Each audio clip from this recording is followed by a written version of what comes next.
being here with us today. Hello, good morning. We would like to thank you for being connected today with us in this amazing webinar that we are going to have together with the Development in Bank, Inter-American Development Bank, and with the program Access or Acceso that we're going to be talking about it in a few minutes.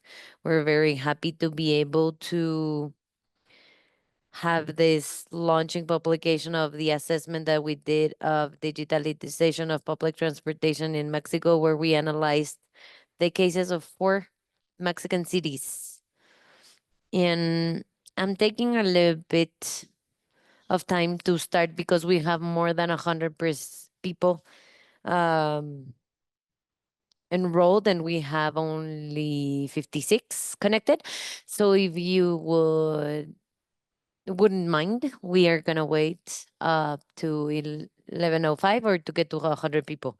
What happens first? Meanwhile, let me tell you that we have simultaneous interpretation to Portuguese and English.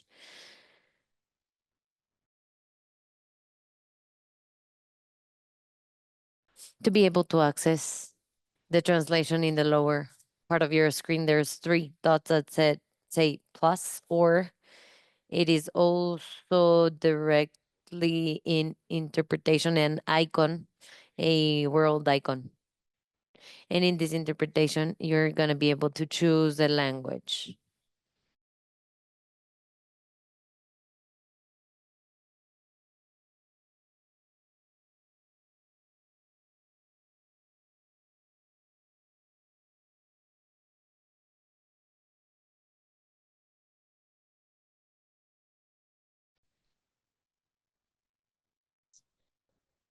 If you are able to log in into the interpretation, well, I expect for it to be working. We are still waiting a few minutes for people to get connected. We have 81 people connected. Let's get to 100 before 11:05. And if not, we'll start at 11:05 with the people that we have connected. Thank you for being on time and here with us.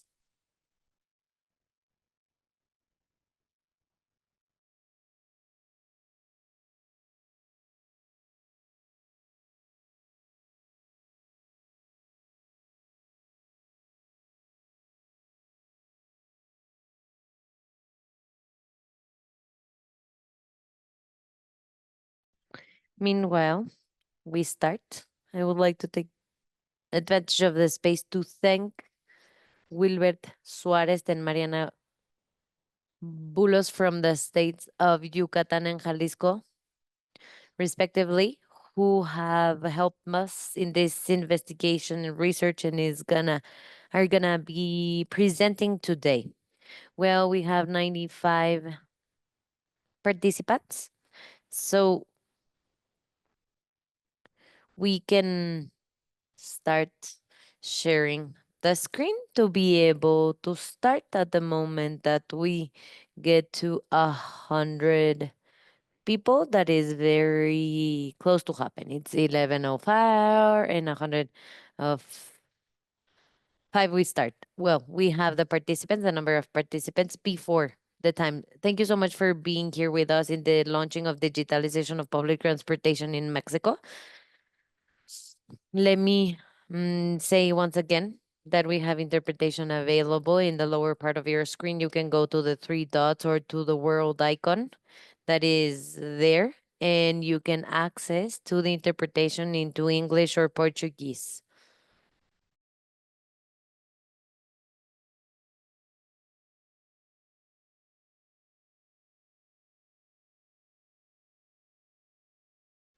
Thank you so much for being here today with us.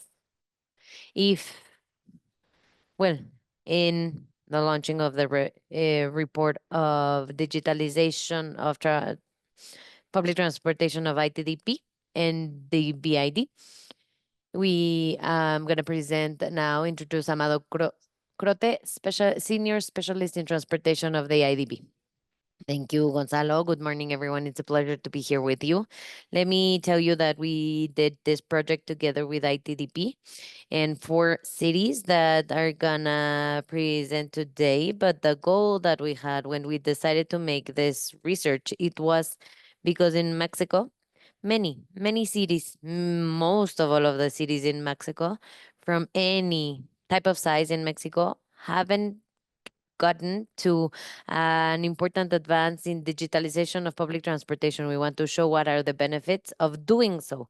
It is a little bit abstract, digitalization of the transportation, but what it is about is using some technological tools and some devices like for example, cameras in buses, people counting of passengers of the bus, can be a GPS for real time identification of the cars, and several other tools that would allow us to have information to be able to make decisions.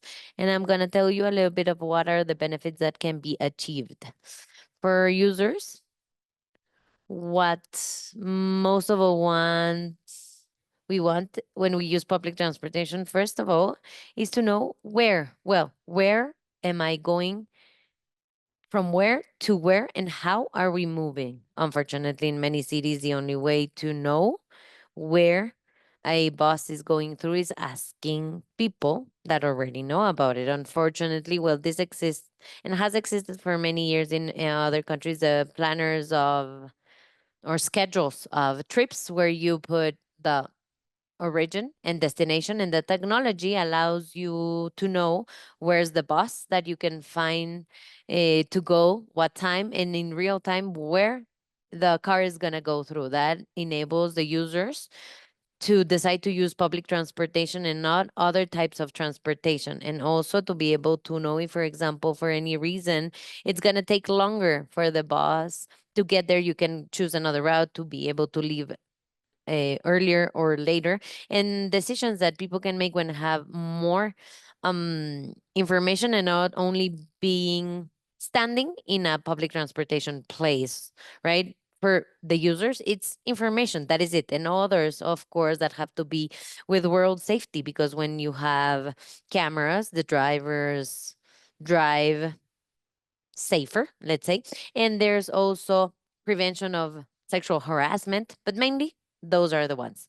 Then for transporters, there's also a benefit in how they manage their fleet, because of course, having more information and real time information, it's possible to direct some cars to other places. For example, if there's any situations, if there's an event that they have to take more buses to any place, and it's possible to reduce or to make a good programming of the cars and to reduce consumption of fuel. And for the governments, that it's the most important thing for me, that many times, well, the public transportation ownership is for private companies, many of them that is called truck person or truck people that are not formed as companies. But there are some advances in some cities. What happens is transporters increase and request an increase of the rate because it's not enough. The diesel is more expensive. They cannot change the fleet or improve it or modernize it because there's not enough money. But on the streets, what we can see is that really this is a business and it is good for them because they're not on the streets losing money. But what government and the public administrations do not have is information to make decisions to increase or not the rates, because they don't really know how many passengers they're transporting, what type of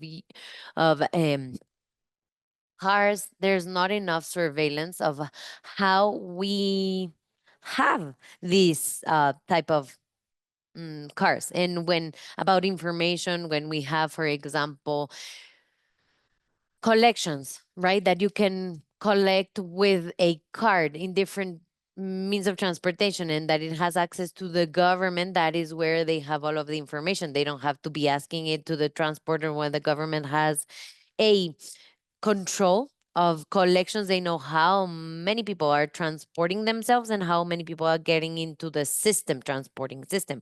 They can also identify new routes for the future. They can plan for the future according to where is the demand. They can change or make some routes flexible. And basically, that is it. To have more information, to be able to plan and not to make decisions blindly, as happens many times. What we found and what we publish in this guideline is that the cities that have not advanced to the digitalization, to see what are the benefits and to make it available, of the experiences that you will see that are completely different in all of the cities that we analyzed.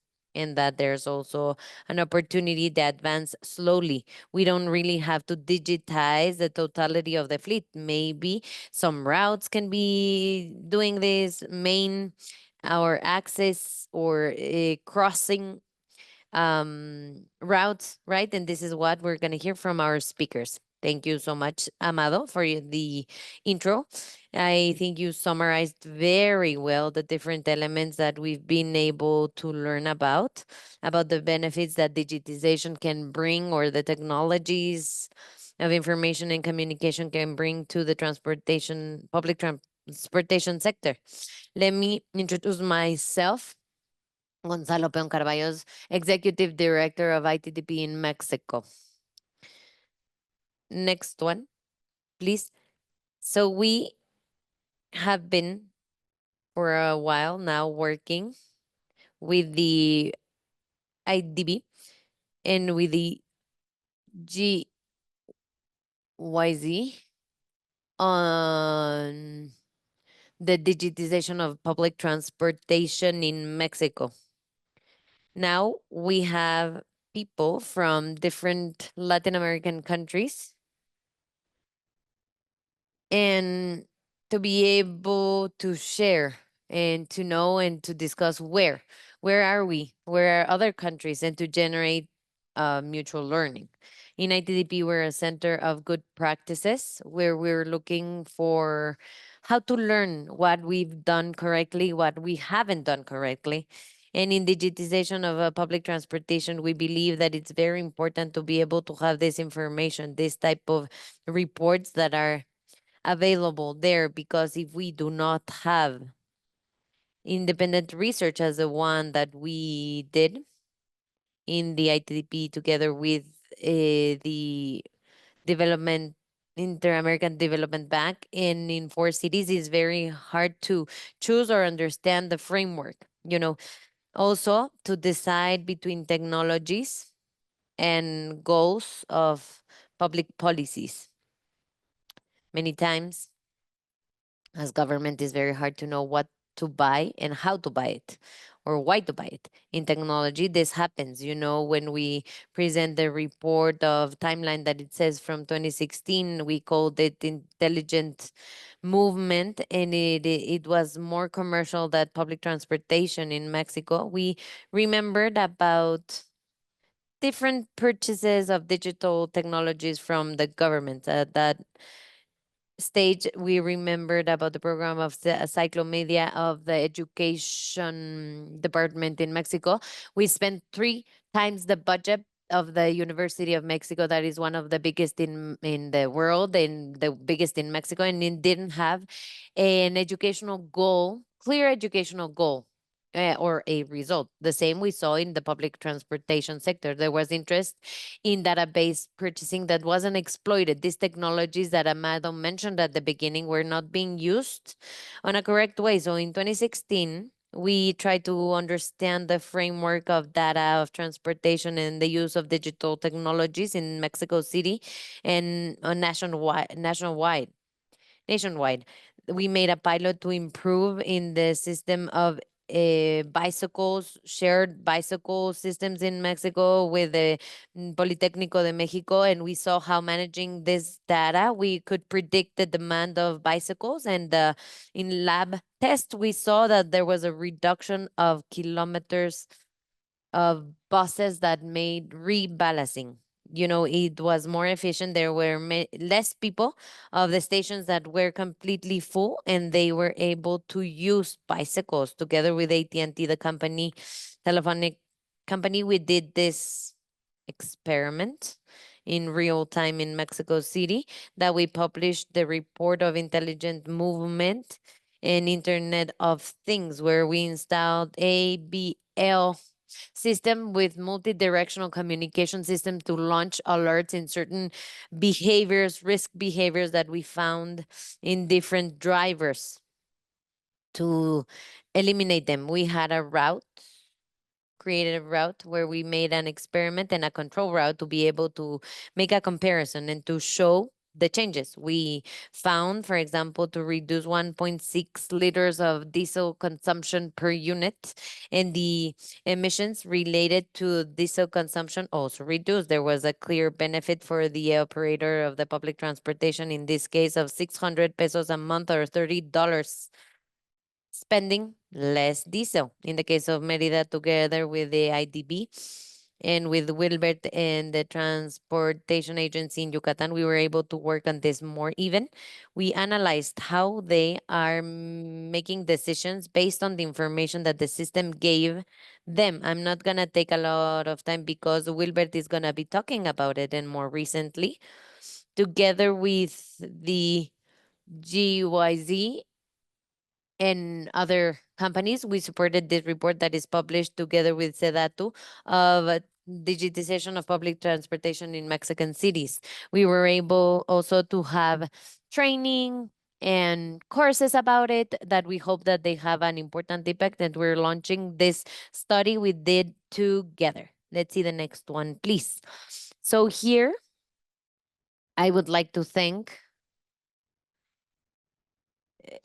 to Environment UN, obviously the German Ministry of Environment, to be able to accelerate the access to solutions of urban mobility low in carbon. This is a project of 2025 to 2029 that wants to reduce on a measurable way the greenhouse gas emissions on the public transportation in urban areas. And this is how we've been able to show it in different countries, countries like Argentina, Brazil, Colombia, Ecuador, Mexico, and Peru.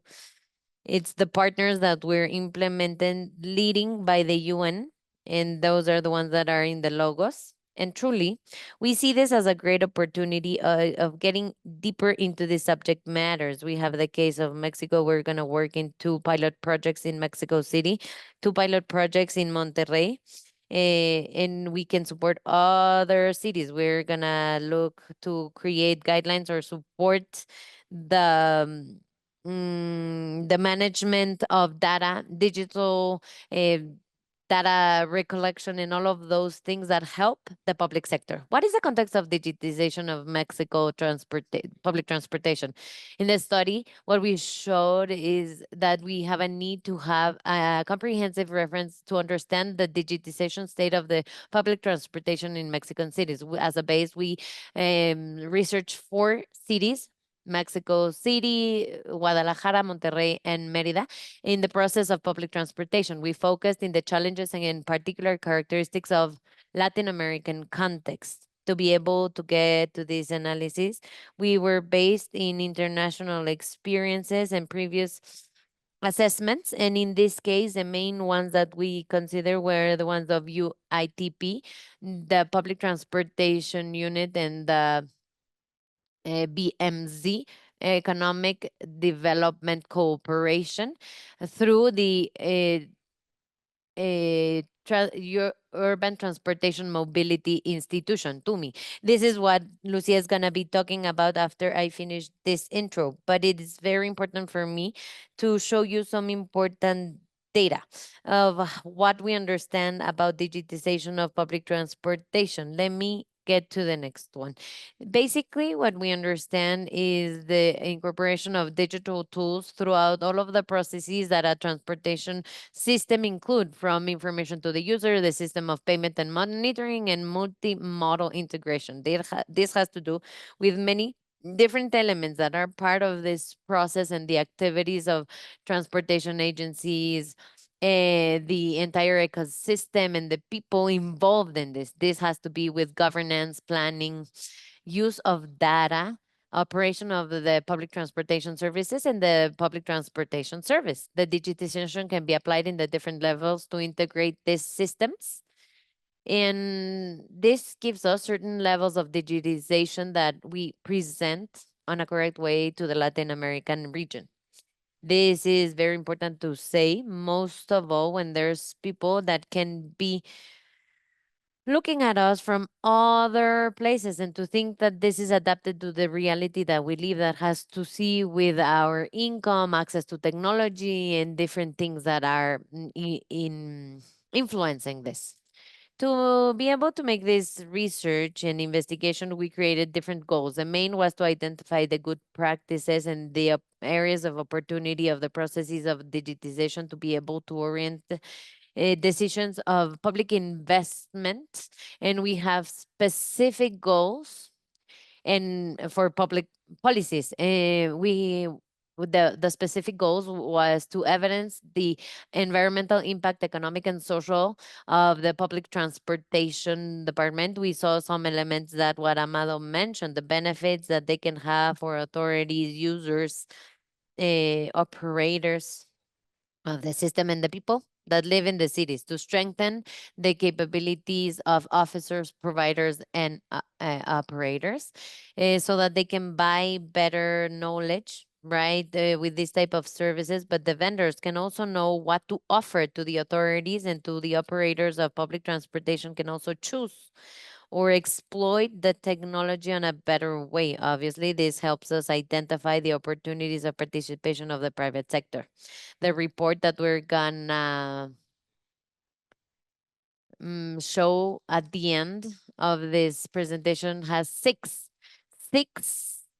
chapters: intro, model of public transportation management that Lucia is going to be showing in a few minutes, digitization of public transportation in Mexico, that has study cases that we're going to see today, discussion and recommendation of public policies, and next steps. The methodology that we followed was mixed. We made a documentary research of international and national sources. We interviewed 27 people between June and August of 2023 in the cities that I mentioned before.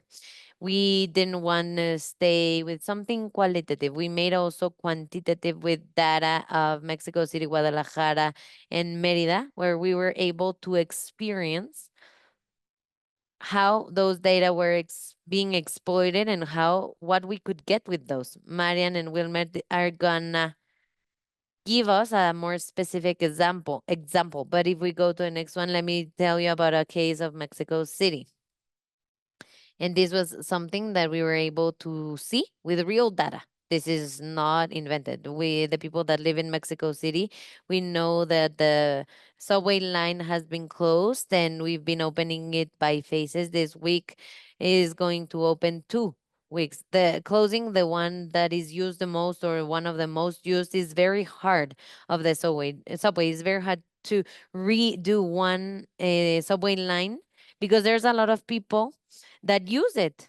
It's better to open a new one. So as we opened it in sections, RTP, that is the company of public transportation of the government of Mexico City, gave a specific service created from zero, working with specific lines as a system of BRT, but that had some issues, because to be able to cover with buses something that was used with subway is something that is very, very hard to do.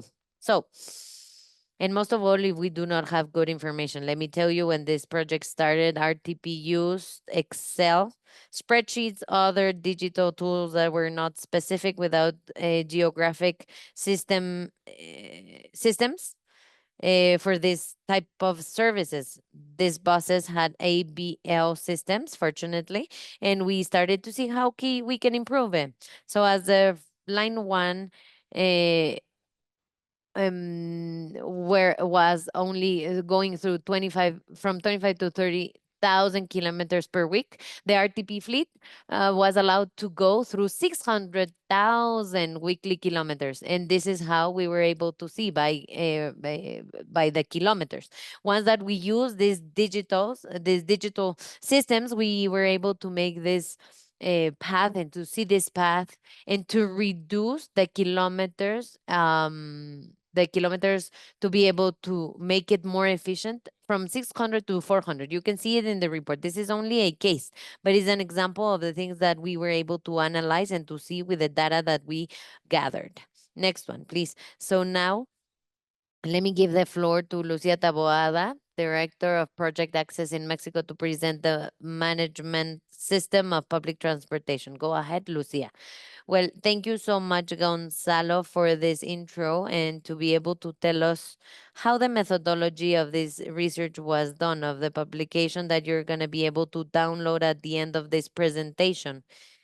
The goal is to be able to tell you a little bit about the model of digitization of public transportation that we generated from ITDP and the IDB, because it is a model based, as Gonzalo was mentioned, in methodology in previous models of the TUMI initiative and UITP.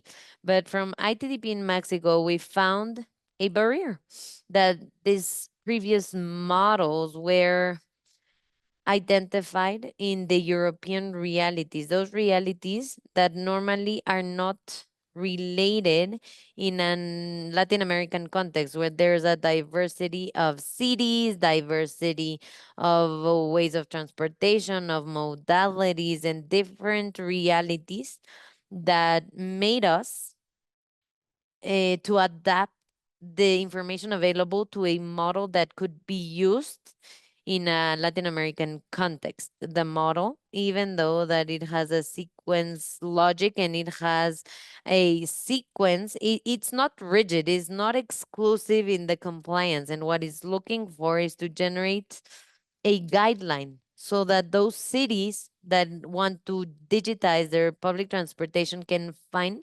what is the stage that they are at and that they can find a roadmap to where they want to be. What is the direction or what are the next steps that they should take to be able to evolve and digitally transform their transportation? Even that it has been adapted to Mexican experience, the framework is a general framework that can be adjusted with the flexibility to different challenges and different situations that are specific to different cities. So you are gonna see going further that it has international examples that can work as a support to this roadmap and idea to digitization. Is it has 5 phases that are logical from the most fundamental basic to the most complex. This is a model that you're going to be able to see in the publication that I am telling you. It has these 5 phases, 4 that are with the real examples, and a fifth that is intelligent systems of transportation. That is an innovation phase that is experimental and completely innovative. It's not something that we see in a city. It's aspirational for the future, for where we want to get to or can get to. As I told you, the phases are placed to create the path to digitization, and what is looking for is to be a guideline so that the cities can locate in a stage of the digitization of public transportation and they can understand with a diagnosis what stage they are, and with that understanding to generate plans through the recommendations of public policies to be able to evolve this digital transition. Through each phase has specific activities in digitization that consider topics as planning, communication, operations, data, services, etc. And a diagnosis can be done in each one of these subjects so that we can understand the diagnosis and continue to the next stage. It is possible also, according to the flexibility and the goals specifically of the guideline of this model to start in a phase without the comprehensive exclusion of the activities of the previous stage. This is something that we're going to see when we see the examples of the different cases of the different cities, where it is not white, black or white, if either in one phase or the other. There can be transition stages that maybe they cannot finish, they haven't finished all of the activities of phase one, but they can start generated from phase number two on a consequent way. Let me tell you about the phases so that you understand them when you read the document. We start with a phase number one, that is the basic digitization of the transportation, where we make an analysis of ecosystem of transportation to be able to know the diversity of the parties and the current existing schemes. The principles of this phase is the creation and regulation of standards that help order this public transportation that generally, as we said, in a Latin American context, can have one informal fee that makes it very hard that digitization and access to the information. So we are talking about a phase that uses basic tools like digitization of collections, something as necessary as that the collections of the public transportation is not in paper only, it is also digitized, and a use of a GPS. This phase also recognizes on a very important way the planning and communication as pillars of this digitization process of public transportation, because those are phases that are basic, that are going to take a relevance as we advance in the model. And an example that you're going to be able to see in the publication, and Mariana is going to be talking to you about, is migration of the person truck to company, with that without digitization is not possible. To start this processes of digitization in February of 2019, the government of Jalisco started this restructuring of the transportation, and in 2023 they achieved to migrate 100% the vehicle fleet to this new scheme. They formalized not only through data, but also through the relationship, the contract relationship with the transportation company. So the next phase is what it was called the phase of optimization of digital tools. This is a phase that is looking to implement concrete actions in digitization, not that basic as digital payments, basic digital payments, and collaboration with technology vendors. In this phase, a characteristic is the individual operation for each transportation module to make it more digital on a more individual way, allowing to adapt those strategies to the specific needs of the system. And what allows eventually is to have a clear methodology that includes indicators of follow up and performance as times of implementation and sources of information. In this case, we can see the implementation of digital basic payments. That was the case in Merida that Wilbert is going to be talking about. And in the case in Merida, it started formally the using of the Viben card. This follow up of travels in a phase of optimization, what it does is not only giving benefits to the user, but also to the internal organization of the ways of transportation, making it more efficient. And with that efficiency, having an index of passengers per kilometer that is higher and making the emissions per passenger to be lower, right? So having benefits for the environment, that is the most important thing in this phase, thanks to the efficiency that these new tools allow and these new indicators also allow. The third phase is integration of public transportation system, is a more robust phase, and it is where there's an integration of the operation, the collection, the technology, the data, and the players in one source, optimizing monitoring and control of the system. In this phase, we also noticed that they adopt open data sources as a GTFS, to enable the use and analysis of information and to give mainly benefits to the user so that they can plan their trip. This that Amado was mentioning at the beginning, that is so important that we can see in several cities of the world, but it's necessary to take it on a detailed way in Mexico and in Latin America so that people can plan their trips, their travels, and they can travel better. With this, we enable new functionalities as digital payments by QR and approximation as banking cards and visualization of real time of the units. We were able to see and analyze the example of the case of Mexico City, where they adopted the open standard from January of 2019 to be able to have this data available for the citizens with the open data source portal and to enable this resource of GTFS, sorry, and to have the information. This is a detail and this is very specific, but you're going to be able to see it on detail with the presentation in the publication. Also, we're going to have the phase 4 of integration, advanced integration of mobility, that we were able to exemplify it in the case of Santiago de Chile with an investigation of an interview to their mobility, because it is a phase that the main goal is to improve the experience of the users through the complete integration and flow integration of all of the elements of the ecosystem of mobility and adapting new elements like cybersecurity with data protection, management of incidents in real time, and the platforms of citizen participation for constant feedback of the systems of transportation.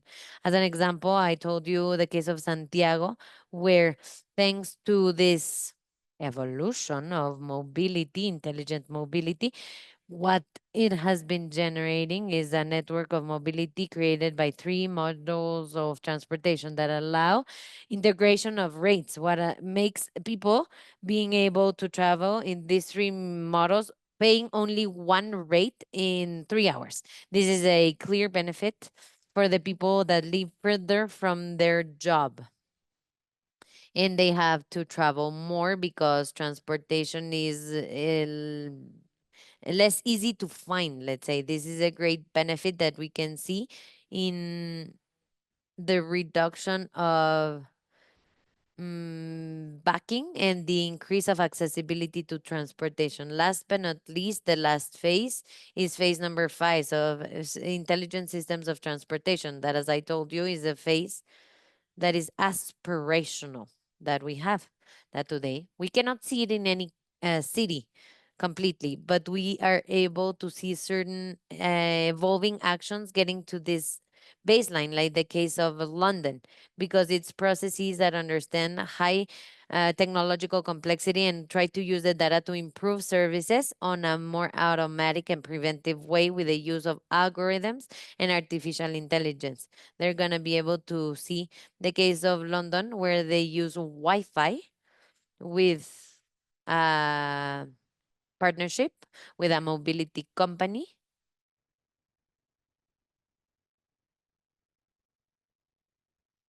I'm sorry, I had to cough. Where in the case of London, it is used with an association of mobile data company of cellular technology to be able to understand the movement patterns through the network and to be able to generate an analysis on a preventive way. So it is something that is coming that in the context of Latin America cannot be seen as a reality, but is something aspirational of something that we can get to. And the publication concludes with a model of digitization and the results of this publication, considering the next diagram, where we can see a summary of the model and includes the state of digitization of these 4 cities in the international cases. And it not only presents the status and the analysis of why each cities in each stage, but you can also find in the publication recommendation of public policy that are going to help as a roadmap to be able to advance to a next stage. So we recommend to read it on a detail, not only to capitalize the examples of the case, but to understand these recommendations of public policy and to use them for planning of mobility and digitization in your cities. Thank you so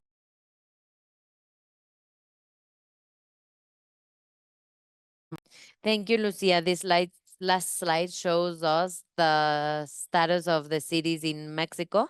I hope that you took an image, and if not, you can see it later in the report. This is, I think, the best intro for Wilbert Suarez, Director of Planning of Agency of Transportation in Yucatan, who we worked with. We interviewed, we were able to learn the benefits of digitization of the transport systems in Merida.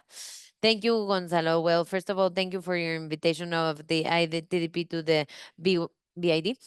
IDB, sorry. So before we start with digitization, I want to tell you a little bit of background of how Yucatan was 4 or 5 years ago.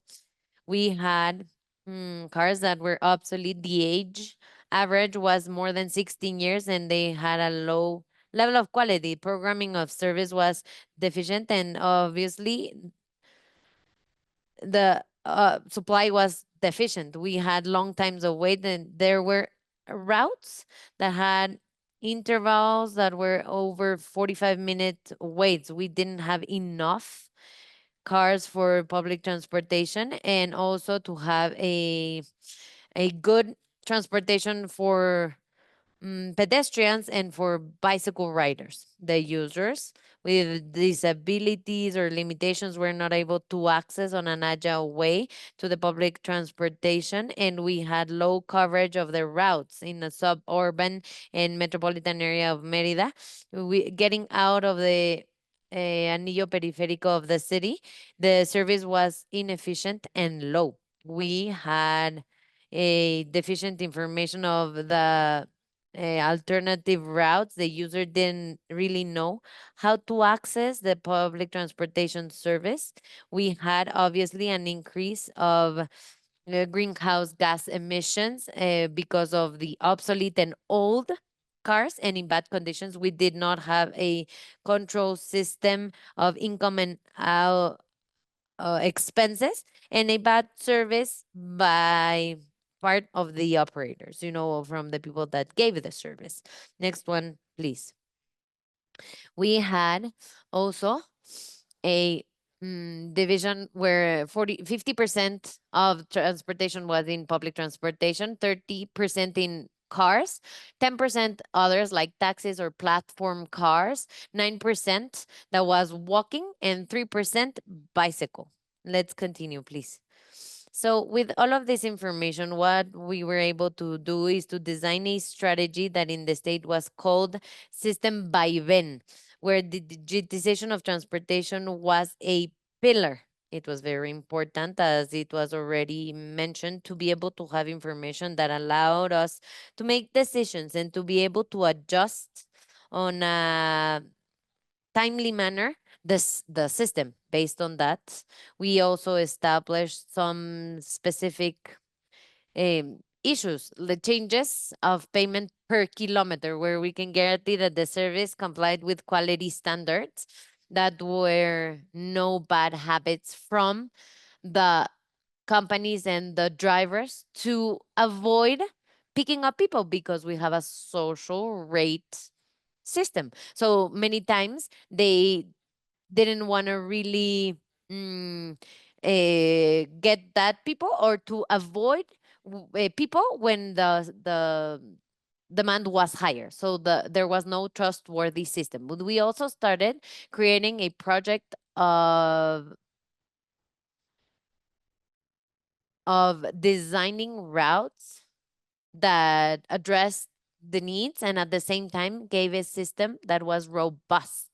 We also started establishing our hours programming schedules to address the demand. We made many different studies, surveys, and we had the support of some organizations that gave us information. We designed a system to be able to renew the buses, and we were able to define characteristics of the buses. What are the characteristics that we desired them to have? Well, specific routes, mainly which ones were they? That they had a system of universal access, that they had obviously electronic payment, that they had in the state there's a lot of heat, so that they had air conditioning and other different characteristics. Obviously, all of that had to be together with a satellite rate. We had at that moment more than years that we didn't update the rate.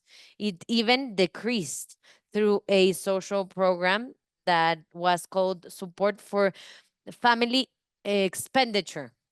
So all of this process of digitization needed an update of the rate. That's why we made studies of costs for the companies and all of the different parties, let's say, and also to see what was the willingness of payment from the population and how the government can support us with subsidies, how much we can obtain, and making a comparison analysis with other cities to assess how much we could adjust the rate. This obviously it was something that we started doing, having different talks with different people.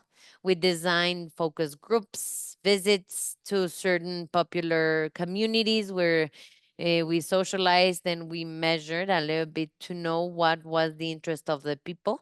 And most of all, to know what are the aspects that they were willing to increase, maybe the payment, when certain types of characteristics were complied with. That's where we were working to design a new rate.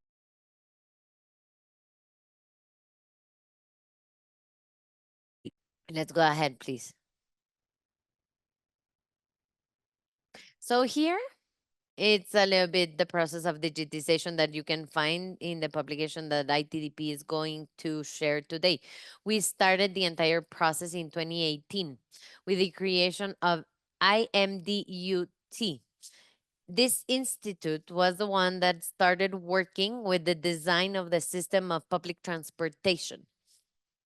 And in 2019, we started generating the digitization with a first creation of fleet management system, and obviously the process of incorporating the retailers to the new system to be able to have training, awareness. We were talking with them a lot to be able to get to this point. Then this was between 2019 and 2020. Unfortunately, as all of you know, we had the pandemic and we had to delay many of the topics that we thought that we were able to, we thought that we could start the system of Viben. Well, it was delayed. Nevertheless, we installed AVL devices in 90% of the buses. More than 1,100 devices were installed specifically in buses, and it started the Center of Control and Monitoring, with which we had a real-time visualization and surveillance of the territory, and this allowed us to make adjustments and to generate also information for the future optimization. In 2021, we launched the first collection system, and with this, the pilot of the periférico route. This is in November of 2021, where we started with one route that it was the Ruta Periférico, and we were doing in this route many different tests in different schemes. This is where we implemented electronic payment for the first time. It was a new scheme for most of the people. What this allowed to sensibilize and make aware of the advantages of having a digital payment. We gave 6 months of free service so that people on got used to having the card, to putting money, to understanding how to use it, and that we could see that the systems worked on a correct way.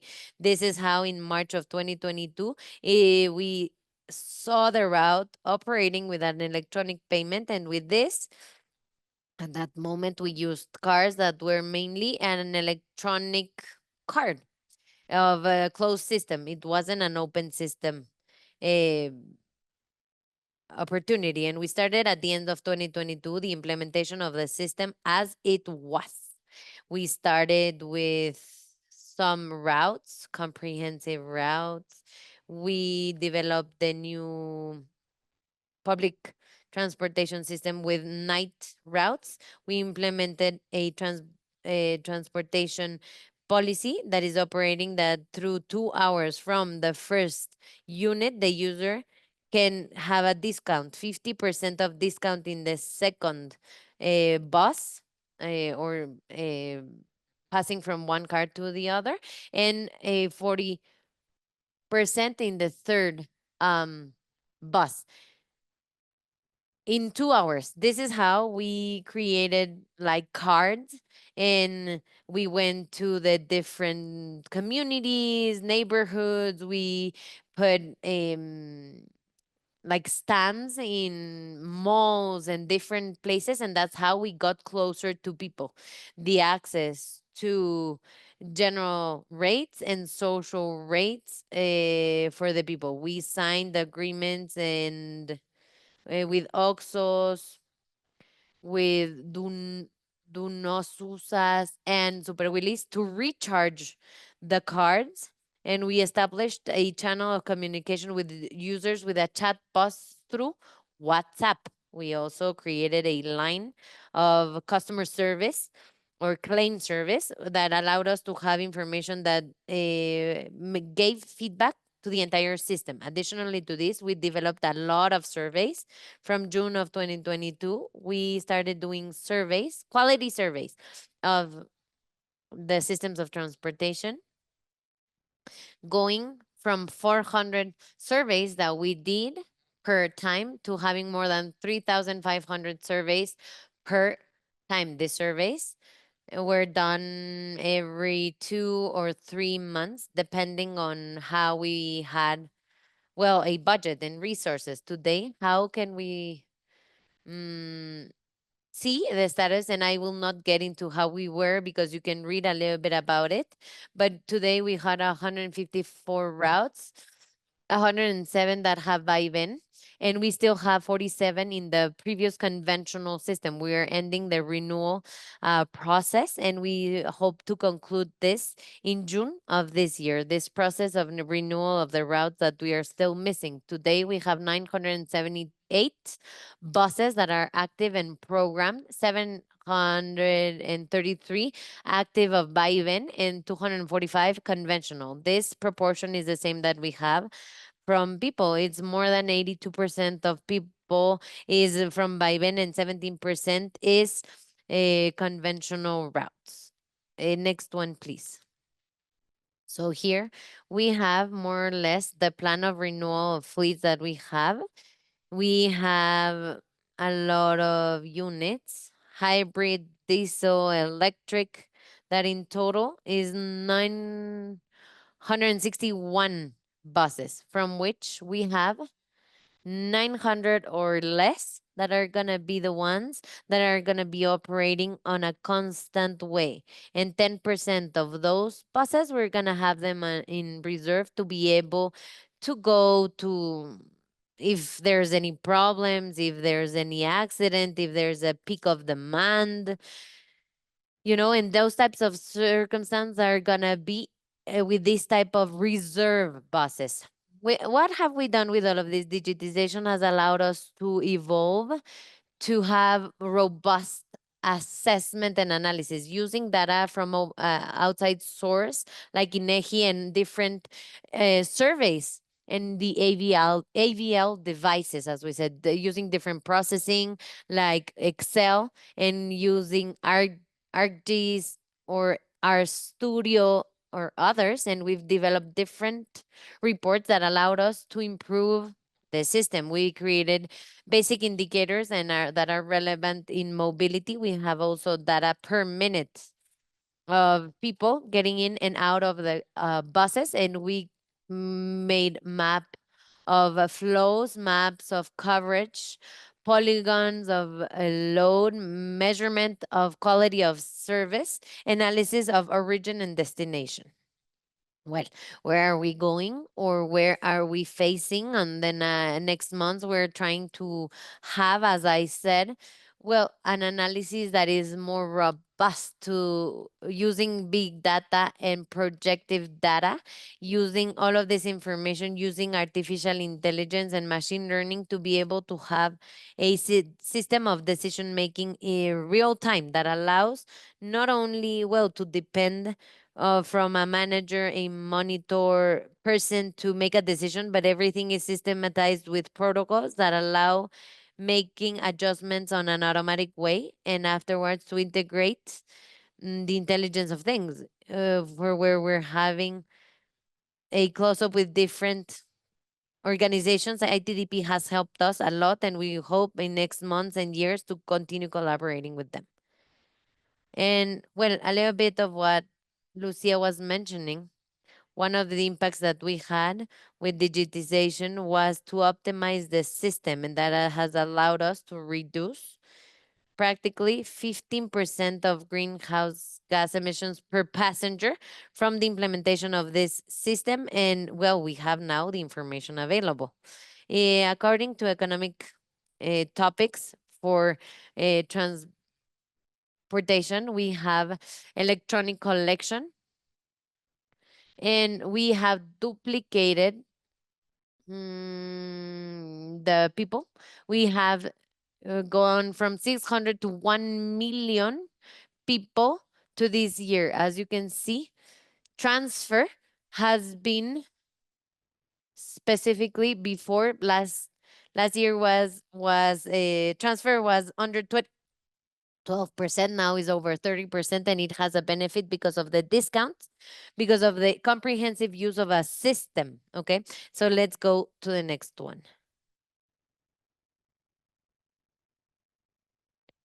These are the examples of how digitization has impacted quality. We can see that the quality and perception of the user improved in 52%. In 2020, 14% people said and rated the service as good or very good.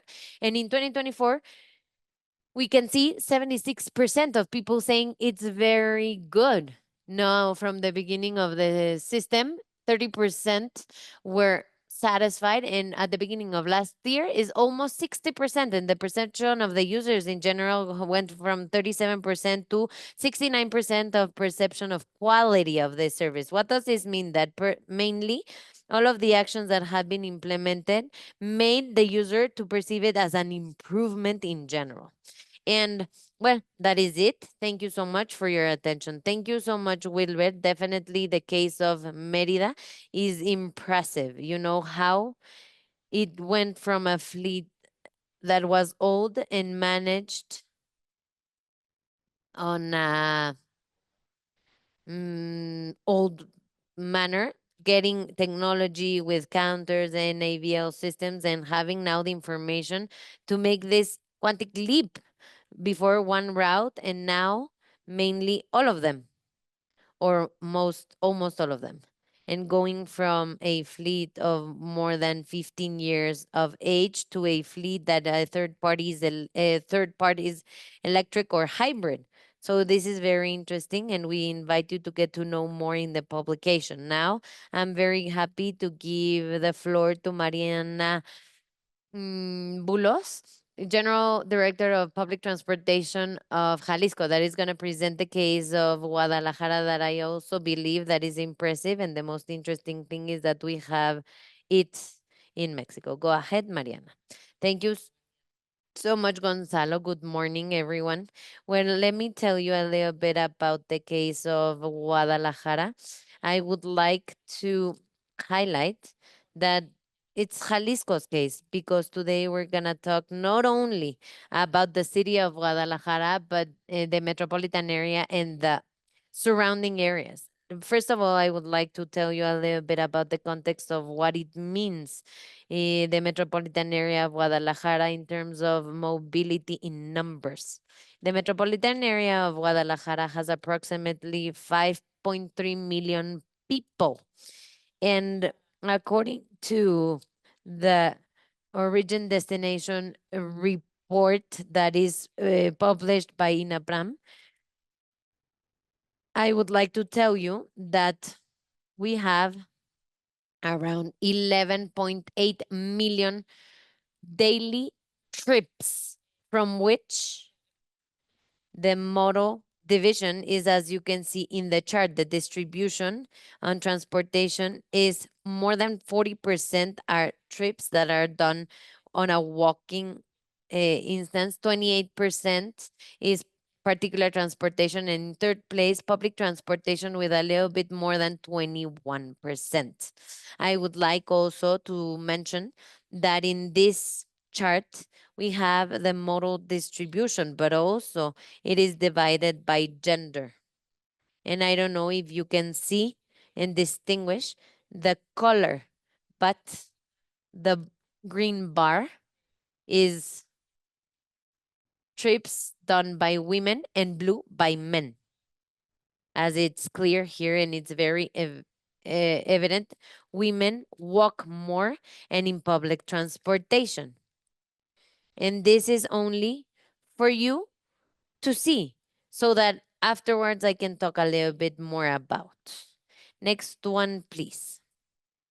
Something that I would like also to mention is to highlight that according to Origin Destination Survey of 2023, approximately 95.4% of the trips are unimodal. That means that we are not used to in the metropolitan area to combine ways of transportation. Nevertheless, this has increased in a relative margin. Talking about public transportation, let me tell you a little bit about the model of mobility, as Lucia was mentioning, is part of what has made the case of Jalisco interesting. First of all, we have Mi Movilidad as an umbrella that considers the mobility from the public conventional transportation, that is more than 5,200 buses that we can see of public transportation, aside from two systems of BRT, that is Mi Macro Calzada and Mi Macro Periférico, that are three. Also, train lines that are operating My Train. The fourth line is being built. And we also have the public bicycle system. We also have the system of electromobility that currently has a route that makes a route from the station of Periférico Norte to the University Center of Tonalá, going through also the International Airport of Guadalajara. Also, to this project of electromobility is included the line number 5. On the other hand side, we have also an entire, within this scheme, a system of preferential travel that is called Yo Jalisco, Mi Jalisco, from 100%, 50%, depending on the beneficiary patterns. Let's go to the next one, please. So, going and considering making all of the modifications that the system has done, I would like to tell you that at the moment where currently we have a new management that concluded on the 5th of November of the previous year, and this new one, we are also considering and improving everything that at the moment the previous administration considered. But we have to highlight and remember everything that we had behind to be able to understand how we've gotten to this point, mainly as Gonzalo was also mentioning, one of the most important topics that we consider to be able to make a public policy of solid transportation was these 5 points. Number one, that the agreements were done not only by men boss, but to company routes. The entire transportation of the metropolitan area of Guadalajara and medium cities is specifically given and agreed with companies, not with man bus that's having 5,000 units or 5,000 people to talk to. Now we have 138 companies that are in charge of operating the entire transportation of the metropolitan area and medium cities. Also, this legal and juridical mm, guarantee that gave to the companies was accompanied with a documentary process and an entire structure that is on a standardized way. That's why we created a trust, a master trust that is from the comprehensive system of collections only, and we have the different technical standards that are accompanying this entire regulation. The technical standard, vehicle standard, technical standard of vehicles and rates, that it is also indexation of the rates. And we also have the specifications, handbooks of techniques and processes. With all of this as a baseline, we gave a step in the medium of 2019 and the middle of 2020 to be able to make this entire transportation that was regulated to be able to do it as better equipped, let's say. That's where we started a support for the transporters to have an entire collection system, and with it not only to have the machines as validators of intelligent or contactless systems, video recording, and GPS systems, all of this with the goal to have, as we said, everything, to have better conditions and to have better data. From 2020, also, we had an entire program that was year after year improving the conditions of the fleet, because it was the renewal of the fleet that complied with the time of useful line according to the public transportation system. And last but not least, at the beginning of 2022, we started implementing new technologies, and now we are going to talk about them, but the entire system of monitoring of public transportation.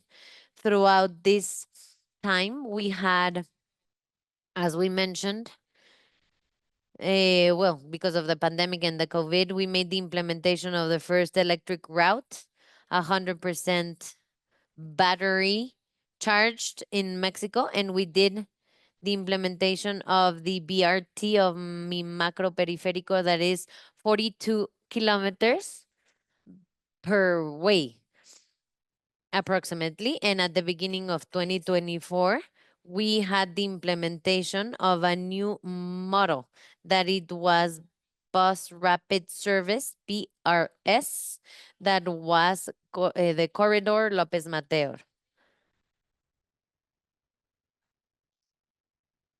So we did previously did not have a confined way for this system. So we had to have a better service, more efficiency for the users when going in and paying, making all of these buses and units to be able to have more devices to have digital or electronic payment. Next one, please.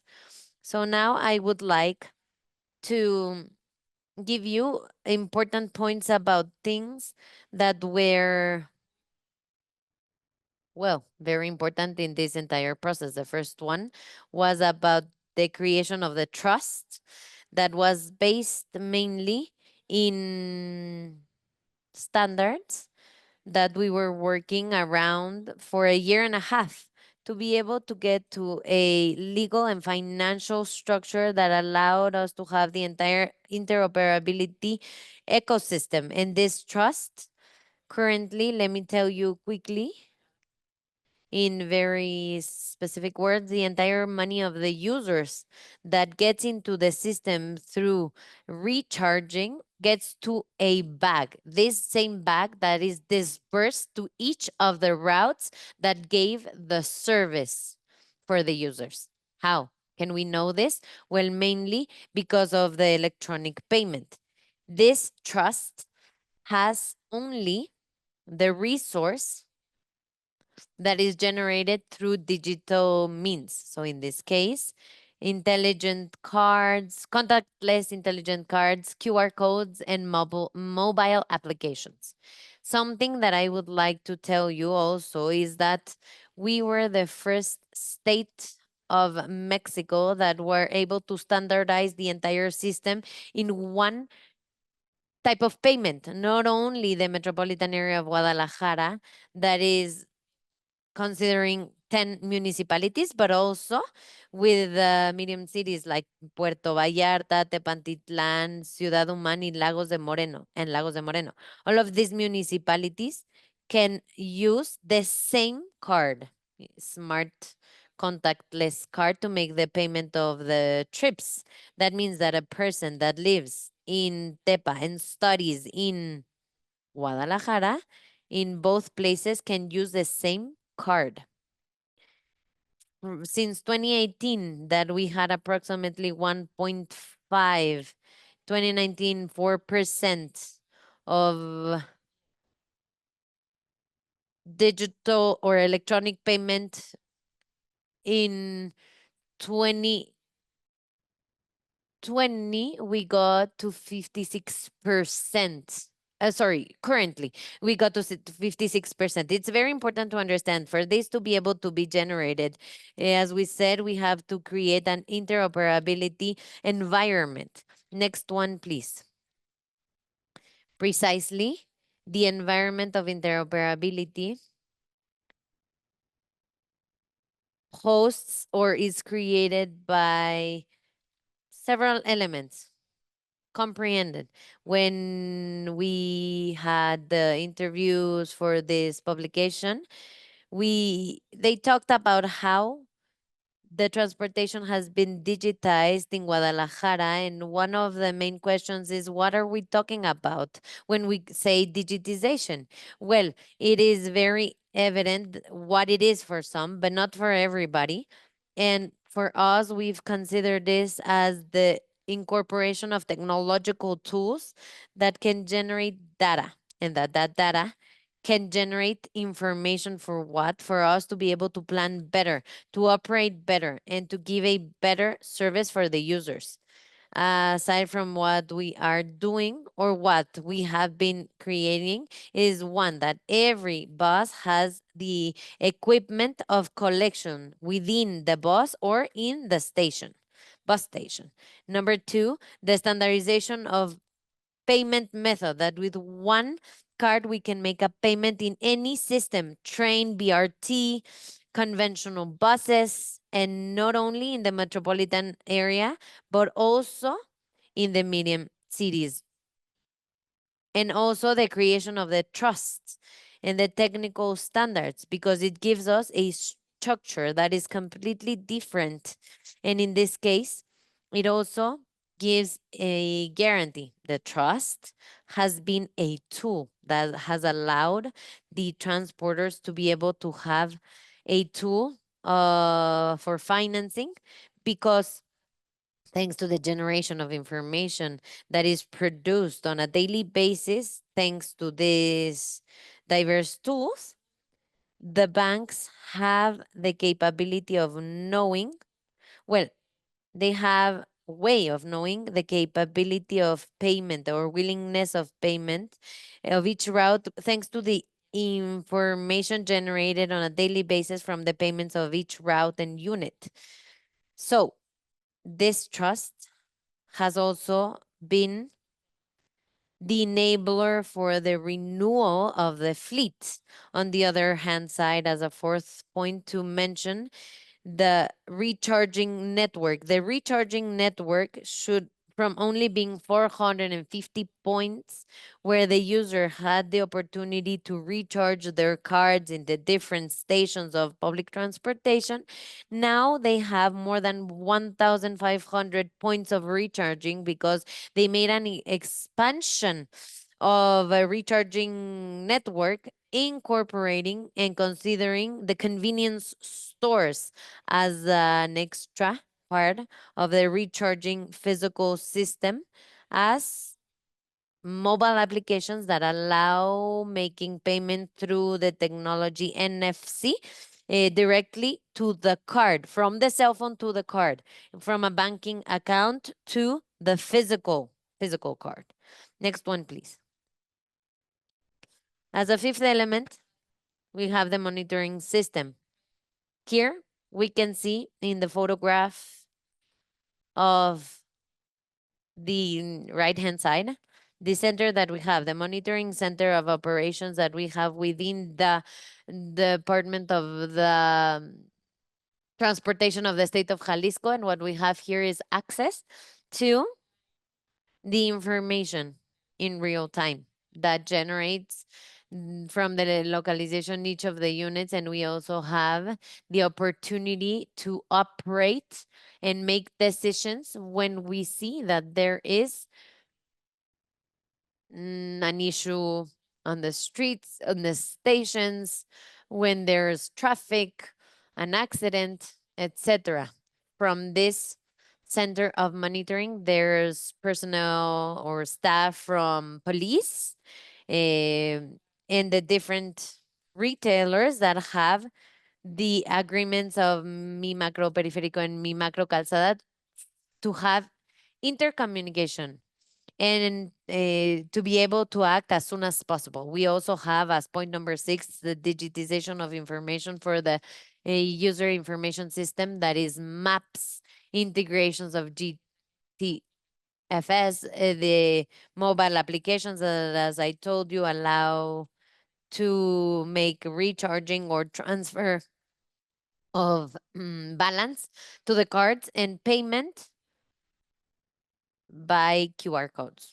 Last but not least, the seventh element that we've mentioned where we're working also is the implementation of the new technologies in the incorporation of open payments that are through banking cards, credit or debit, contactless technology through NFC and payment with cell phones, by e-wallet, or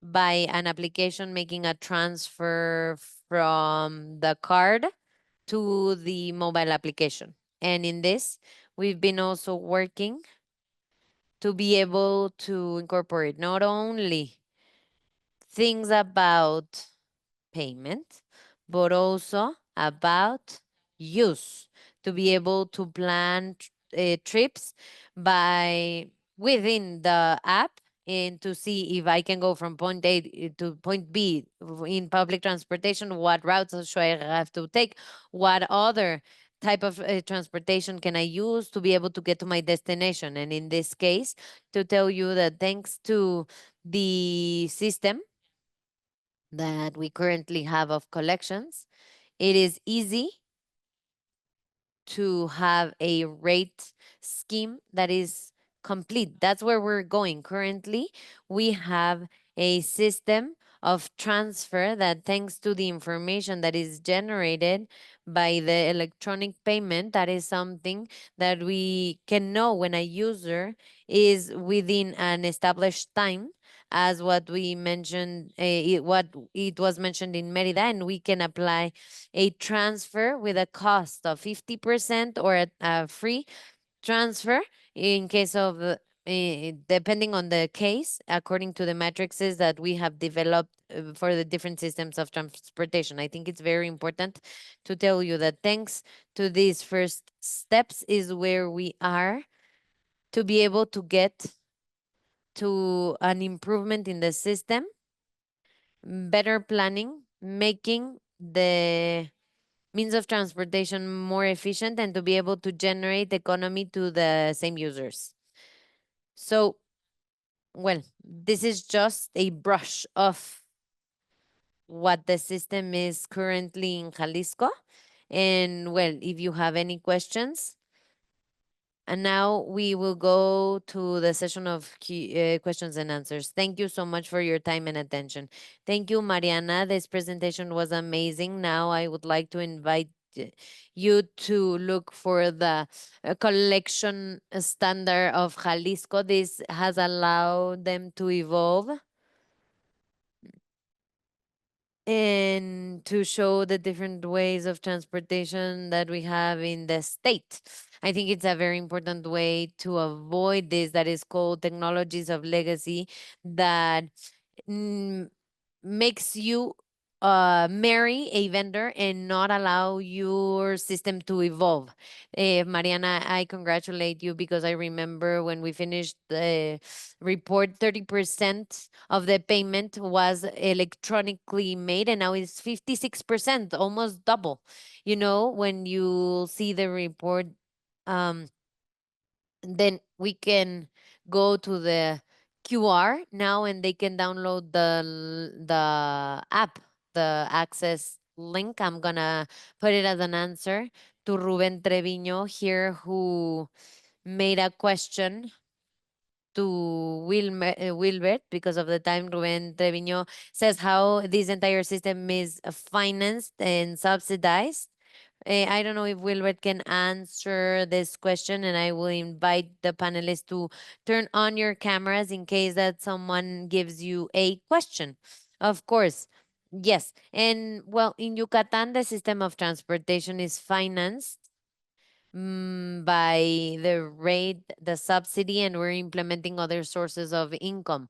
Given the fact that the system is something that we completely have and we're an autonomous body, we are seeing generation of income by advertisement, by leasing of places in Cetram that has been built, and in other alternatives, leasing of places. And according to the transporters or the retailers, how it's paid, we have a payment scheme per kilometer that it is in the concession or rent, where we establish guarantees kilometers and payment per kilometer, where if they comply with all of the characteristics of the service that it is in the rent, and that it is, as we said, given the technology that we have today, that we can verify that it has been done this way, it's paid.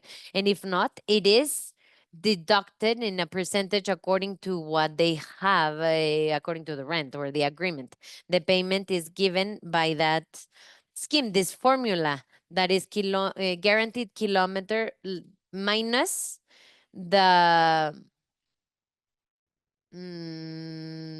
well, the what it wasn't done, right? What it wasn't done, it's payment per kilometer, and it has different elements if it's an electric, hybrid, or diesel unit, because an electric doesn't have fuel costs but has other costs associated to it, and that's how we make a parameter to be able to have a cost per kilometer.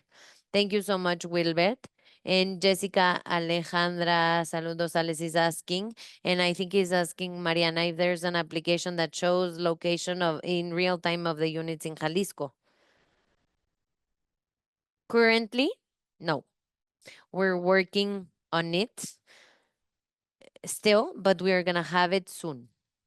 Thank you so much. And Eduardo Por Mi Vosa is asking, what are the challenges found in the implementation of this interoperability, and how have they been solved? I think it's a question for Mariana, first of all, because of the technical standard, and also for Wilber that has had changes in technologies and certain technologies.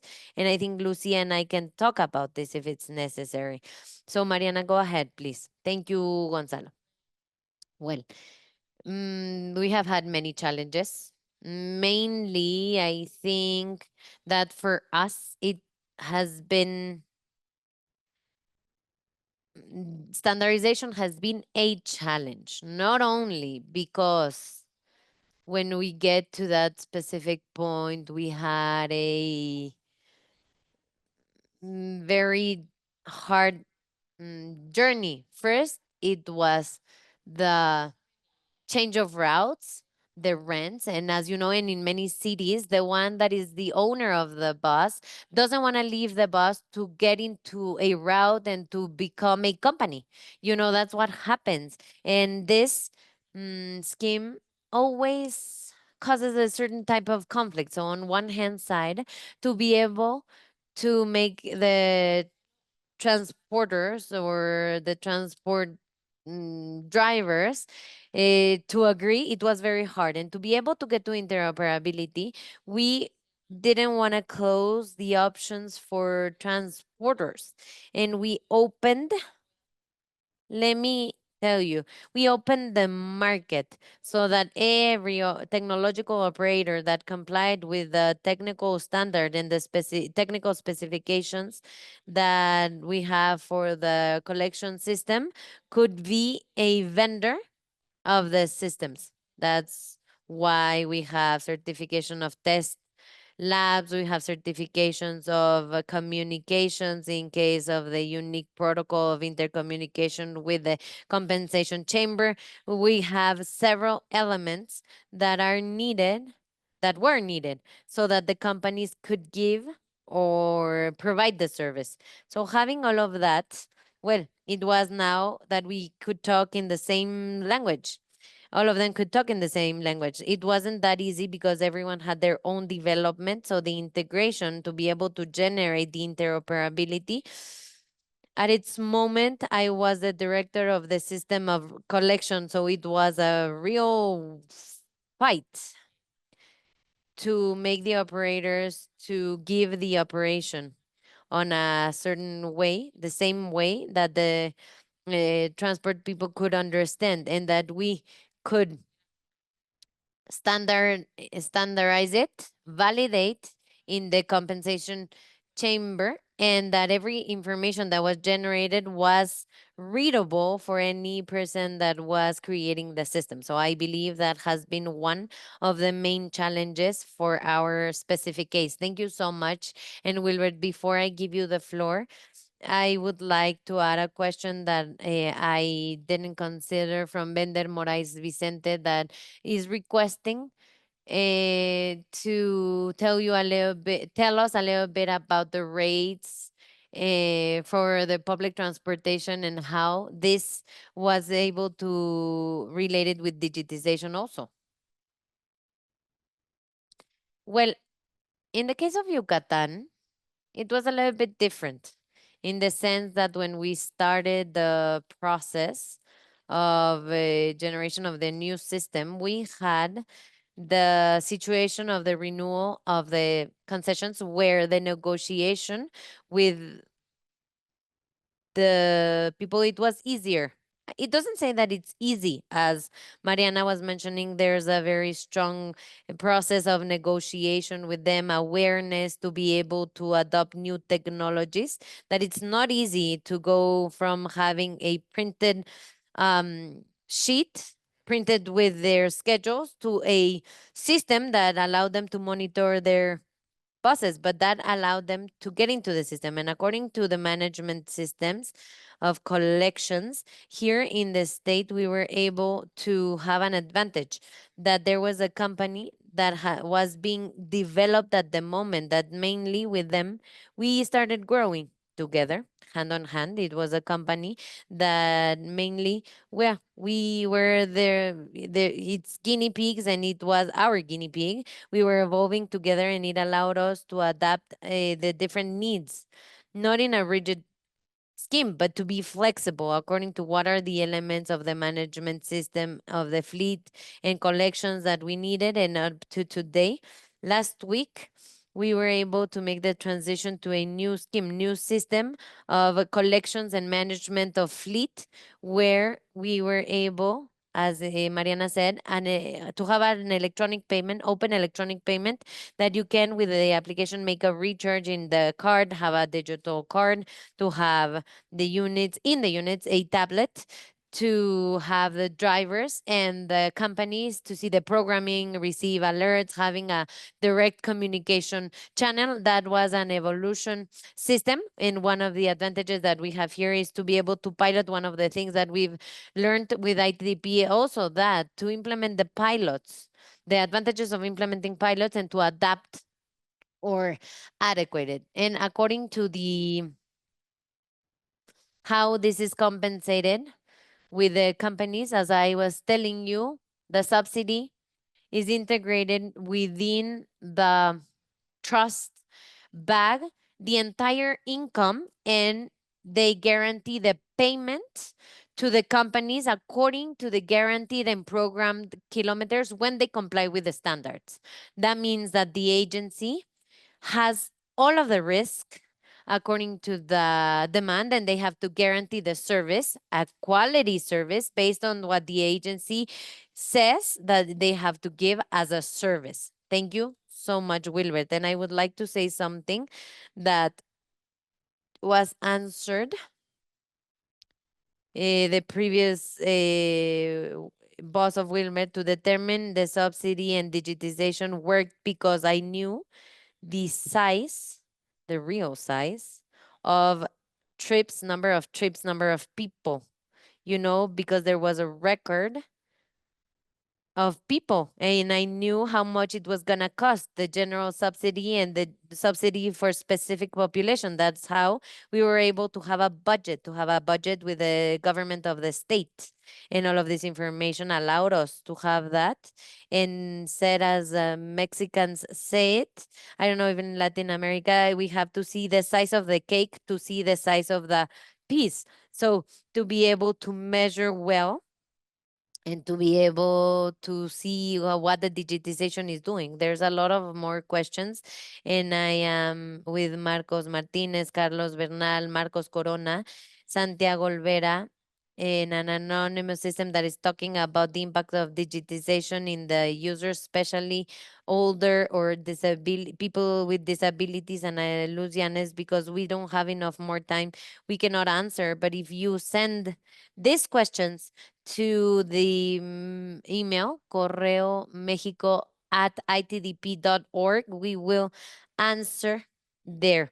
Mariana, I saw that you rose your hand. I don't know if you want to give a final word, and I would like to ask you to be brief if you want to do so. Just wanted to say quickly about the subsidy that it was. All of this was achieved thanks to different supports that we had from the government.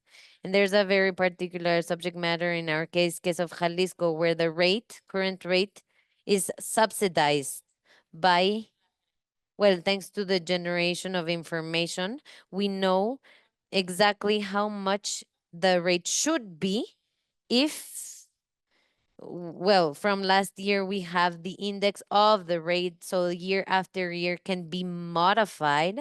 And thanks to all of this entire system, today we know how much it has to be given as a subsidy from the government to each one of the routes per trips done, to be able to reach to the price that the rate should have, because the rate for the users, it hasn't increased.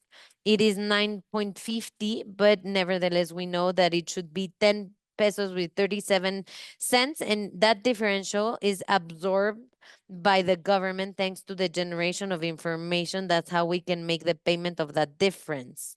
And I'm sorry to interrupt you, Mariana, but just to answer another of the questions, that differentiation of rates or that capability of diversification in rates, it's the benefit that is generated. There is one of the questions that was asking the benefits for older people or people with disabilities to be able to generate a differentiated rate or a transfer rate. Those are the main things, a social rate. Those are the things that can be generated only thanks to this availability of information that benefits the user people that are most vulnerable. I would like to close with that message. Thank you so much, Lucia. I think it's one of the fundamental aspects that is reflected and is shown a little bit about the picture from the beginning, and that's how we can tell you to see the stories, contact Mariana, Wilbert, people that have a lot of experience if you need here, and the experiences in different cities can be